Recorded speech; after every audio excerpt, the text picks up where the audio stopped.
शाहीन शाह अफरीदी एक आम दर्जे के गेंदबाज है, उनको ओवर हाइप करने की जरूरत नहीं है, ऐसा मैं नहीं कह रहा, ऐसा द लेजेंड रवि शास्त्री कह रहे हैं। बिल्कुल जी, क्या बाबर आजम ने कल विराट कोहली से शर्ट मांगी है, विराट कोहली की? इस पे भी बात करेंगे और साथ ही साथ बहुत सारे एक्स क्रिकेटर्स पाकिस्तान के कह रहे हैं कि बाबर आजम को भाई कैप्टनसी छोड़ देनी चाहिए। अब इस पे भी बात करेंगे कि क्या सच में छोड़ देनी चाहिए, मतलब इसकी क्या जरूरत आन पहुंची है।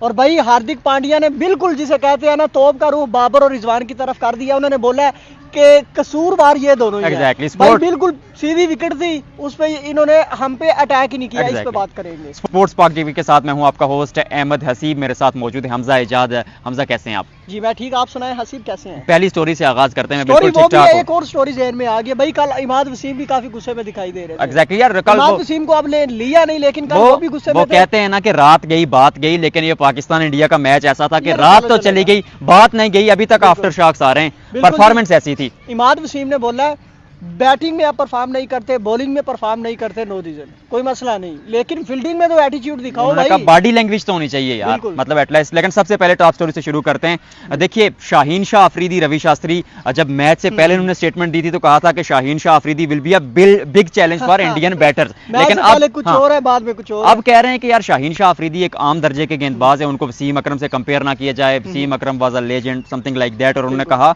कि वो जो है ना, उनको ओवर हाइप किया जा रहा है। देखिए, ऐसी चीज नहीं है। Shaheen Shah Afridi white ball cricket में अगर बात की जाए तो तकरीबन 14 बार पहले ओवर में विकेट्स ले चुके हैं। अच्छे गेंदबाज हैं, लेकिन में नहीं ले चुके, ये भी देखिए ओवरऑल जो पिछले अगर कुछ अरसे की बात की जाए तो पावर प्ले में तकरीबन शाहीन शाह अफरीदी ने 60 के आसपास ओवर्स किए हैं। 57 तकरीबन 60 के आसपास ओवर्स किए हैं, कल के मैचेस के भी डाल के, और सिर्फ 8 विकेटें अभी तक उनके नाम के आगे हैं। तो मतलब ये भी एक थोड़ा सा कंसर्न है।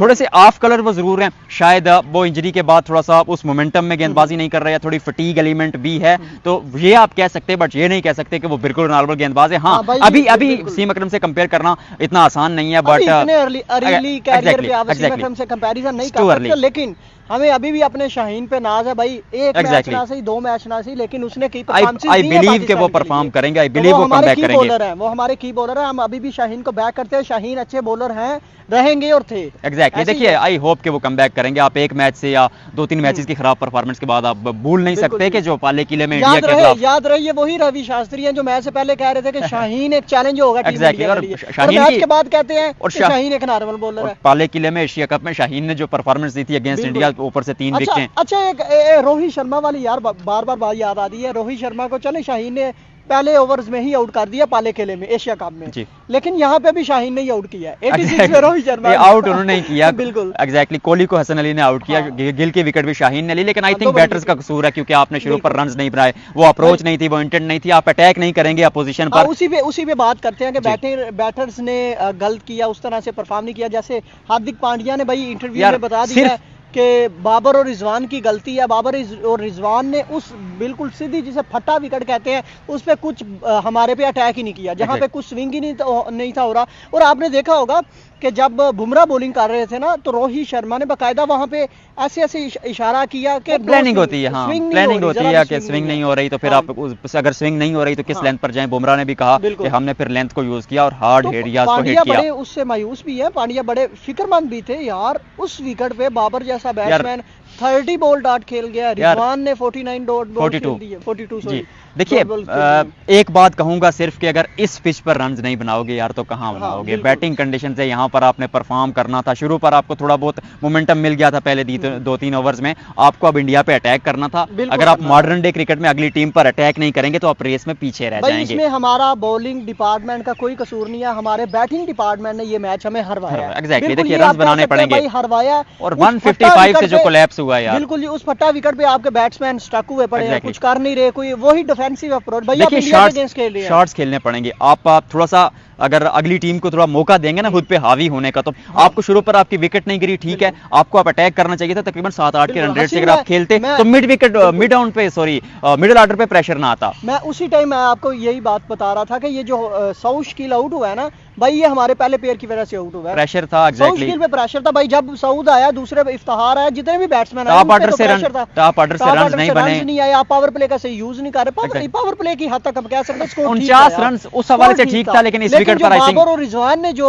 यहाँ पे आके एक पार्टनरशिप तो लगाई, लेकिन वहां पे जो सारा रिदम था ना वो तोड़ दिया था। असल में वहां पे हम मैच हार देखिए, मैं ये नहीं कहूंगा कि बाबर और रिजवान बहुत बुरा खेले, पर वो बहुत हाँ। अच्छा भी नहीं खेले। हाँ। वहां पर जितनी डॉट्स वाले ने खेली, अगर सिंगल्स में भी कन्वर्ट करते और रन रेट 6.5-7 के पास भी होता ना, फिर भी पाकिस्तान मुकाबले में अपर एंड चलता। 12 ओवर डाट खेल एग्जैक्टली। और दोनों बैट्समैन जी 12 ओवर डाट खेले हैं। चले कोई नहीं, अब इसी बात से आप बड़ा मैच, अब इंडिया का मैच हारते हैं तो डंके बजते हैं। बात हो रही है कि क्या बाबर आजम को कैप्टनसी छोड़ देनी चाहिए। शोएब मलिक ने भी कहा है कि मुझे लगता है कि Babar Azam as a batter बहुत क्वालिटी बैट्समैन है और वो बहुत कुछ ऑफर कर सकते हैं पाकिस्तान क्रिकेट को और कई रिकॉर्ड्स तोड़ सकते हैं। और उनका वो कहते हैं कि मेरा पर्सनल ओपिनियन कि बाबर को कैप्टनसी छोड़कर फोकस करना चाहिए, सॉरी, अपनी बैटिंग पर। लेकिन मुझे ऐसा लगता है, आप भी अपना ओपिनियन जरूर दीजिएगा।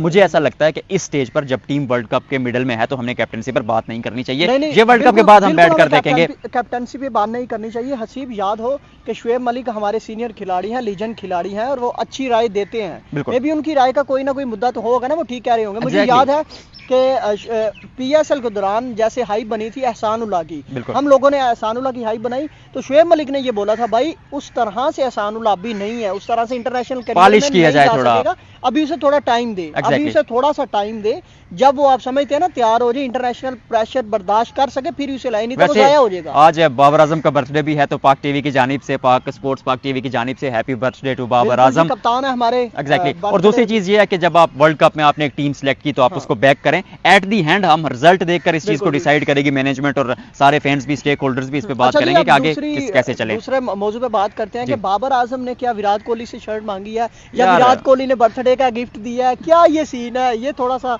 डिस्कस करें सर। यार टू बी ऑनेस्ट, अगर शर्ट ले भी ली तो ठीक है। वसीम अकरम ने कहा कि वो सिचुएशन नहीं थी क्योंकि लोगों के दिल टूटे हुए थे, इमोशनल एक चीज थी, बट शर्ट ले ली तो आई थिंक वो क्रिकेटर्स की आपस में दोस्ती है तो ऐसा कोई चीज होनी नहीं चाहिए। हाँ, आप ये इंडोर भी कर सकते थे, जैसे सनी पाजी ने, सुनील गावस्कर सनी पाजी ने कहा है कि आप ये चीजें अक्सर होती रहती हैं, आप किसी कॉज के लिए भी कभी लेते हैं, किसी मुद्दे के लिए भी कोई बातचीत चल रही होती है तो आप उस हवाले से भी अपने दोस्तों से, खिलाड़ियों से, इंटरनेशनल प्लेयर से शर्ट्स ले सकते हैं। तो ऐसा कोई चीज होनी नहीं चाहिए मेरे नजदीक।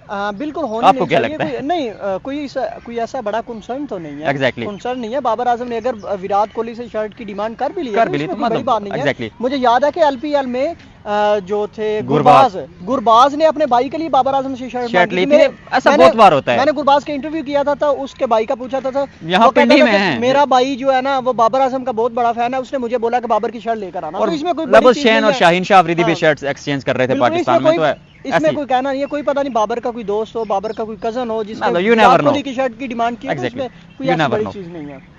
उसके अलावा अब इमाद वसीम ने जो बात की है वो भी बड़ी हास की है कि वसीम ने बात हास की है। इससे पहले बाबर आजम ने प्रेस कॉन्फ्रेंस में भी ये बताया था। मेरे इस पे सिर्फ एक बात कहूंगा कि आप हार जाएं फर्क नहीं पड़ेगा, लेकिन आप बुरी तरह अगर हारेंगे तो फिर फर्क पड़ेगा। आप फाइट तो एटलीस्ट पुट अप करें। लगे आपकी बॉडी लैंग्वेज ही पॉजिटिव नहीं थी, आप नेगेटिव थे, आपकी डिफेंसिव अप्रोच थी, आपकी इंटेंट कमजोर थी, इसीलिए इंडिया आप पे शुरू से हैवी हो गया। आप अच्छे स्टार्ट के बाद ओपनिंग स्टार्ट इतना बुरा नहीं था, उसके बावजूद आप मुकाबले पर पकड़ नहीं बना पाए, तो देयर इज समथिंग रॉन्ग। मुझे इमाद वसीम की एक चीज बहुत अच्छी लगती है यार आपने देखा होगा मोहम्मद वो मैचेस में भाई ग्लासेस लगा के पूरे जिस शशके के साथ जाते हैं, बैट्समैनों को तंग करते हैं। कल ऐसा ही विराट कोहली ने किया।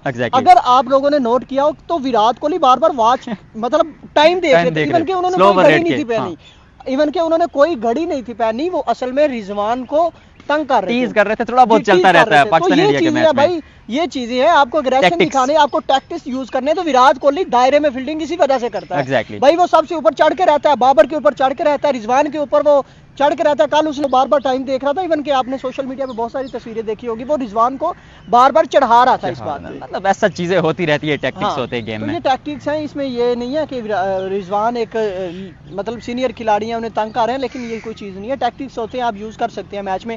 जावेद मियांदाद अमूमन कहते हैं कि जब मैं खेलता था ना तो मैं तो जो ओपोनेंट बैट्समैन था उसको मैं तंग ही बहुत करता था। exactly. तो भाई उसमें एक दायरे में रहकर आप तंग कर सकते हैं, जिसमें आपको पता लगे यार अगले को थोड़ा सा डिस्टर्ब करो ताकि वो गलत शॉट के लिए आउट हो जाए। तो ये चीजें होती है। खैर थोड़ा सा इस पर डिस्कस कर देंगे। पाकिस्तान टीम बेंगलोर के लिए रवाना हो चुकी है। एग्जैक्टली, बेंगलोर पहुंचने वाली है पाकिस्तान टीम, और शायद जब आप ये व्लॉग देखें तो पहुंच भी चुकी हो। और आई होप कोई ट्रेनिंग सेशन नहीं है आज के बाद में भी। कल पाकिस्तान क्रिकेट टीम, आज रेस्ट है पाकिस्तान क्रिकेट टीम का, कल I think Pakistan cricket team training session Bangalore में ऑस्ट्रेलिया के अगेंस्ट 20 तारीख को यानी जुम्मे के दिन पाकिस्तान सामने होगा। ऑस्ट्रेलिया के डू एंड डाई सिचुएशन है, उस पे भी बात दोनों के लिए डू एंड डाई है भाई। Exactly. ऑस्ट्रेलिया के लिए तो ज्यादा डू एंड डाई है ना, 2 मैचेस हारी हुई है, हमने फिर भी 2 जीते हुए हैं, लेकिन ऑस्ट्रेलिया उसी आएगी भाई, एक यार अप्रोच के साथ के बिछाड़ के रख दो इनको। पाकिस्तान तो इंडिया का देखना जो बाकी मैच है। होता है ना, जो टीम जीतती है वो टेक ऑफ कर जाती है, पीक कर जाती है, और जो हारती है वो पैनिक कर जाती है। आई होप पाकिस्तान के साथ ऐसा नहीं होगा। आज के शो में फिलहाल इतना ही। हमजा इजाज और मुझे स्पोर्ट्स पार्क टीवी के इस फ्लोर से दीजिए, इस खूबसूरत से आउटडोर स्टूडियो से दीजिए इजाजत। आपसे इंशाल्लाह अगले व्लॉग में मुलाकात होगी। अल्लाह हाफिज।